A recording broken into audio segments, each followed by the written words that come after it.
کۆبنەوەی لووتکەی ڕێکخراوی وڵاتانی هاریکاری ئیسلامی لە بارەی فەڵەستینەوە لە تورکیا بەڕێوەچوو تایدا چەندین وڵاتی جیهان ئیدانەی دەستدرێژیەکانی قەوارەی جوولەکەیان کرد. کۆبنەوەی لووتکەی وڵاتانی ڕێکخراوی هاریکاری ئیسلامی سەبارەت بە دەستدرێژیەکانی سوپای قەوارەی جوولەکە لە ئەستەنبول بەڕێوەچوو. تایدا هێرشەکانی خۆپیشاندەرانی کەرتی غەزا گفتوگۆی لەسەر کرا. کۆبنەوەکە لەسەر بانکێشتی ڕەجەب تەیب ئەردۆغانی سەرۆکۆماری تورکیا بووە و هەریەکە لە ئوردون و ئێران و ئەفغانستان و سۆدان و کوێیت و قەتەر و غینیا و قوبروسی باکوور لەسەر ئاستی کەسی یەکەم و فەڵەستین و پاکستان و قرغیزستانیش سەرۆکوەزیرانیان ئامادە بوون لەگەڵ نوێنەری چەندین وڵاتی دیکە.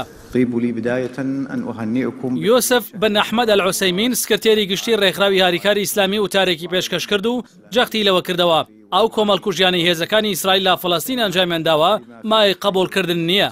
سکرتێری گشتی ڕێکخراوی هاریکاری ئیسلامی ڕاشیگەیان خاکی قودس زۆر بە نرخە لای ئێمە و ئیسرائیل کردنەوەی باڵوێزخانەی ئەمریکای کردووەتە ئامراز بۆ ئەوەی گرژی لە ناوچەکەدا زیاد بکات و دەستی بە کۆمەڵکوژکردنی موسڵمانەکان و فەڵەستینیە مەدەنیەکان کردووە.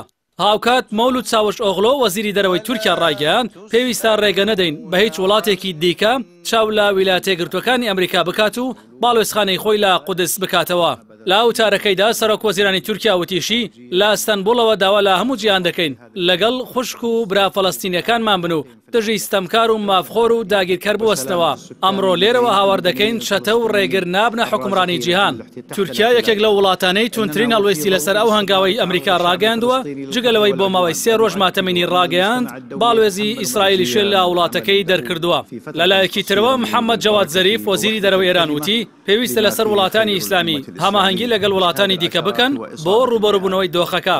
هەروەها زەید ڕەعەد حسێن کۆمیساری باڵای مافی مرۆڤی سەربانەتەوەی گرتوەکان ڕایگەیاند ئیسرائیل بە شێوەیەکی بەرنامە بۆ داڕێژراو فەڵەستینیەکان بێبەش دەکا لە مافە مرۆیەکانیان بە شێوەیەک 1,900,000 هاوڵاتی لە غەزە گەمارۆدراون لە شوێنێکدا کە جێگەی ژیان نییە و بەشێکیشی ژەهراوی کراوە.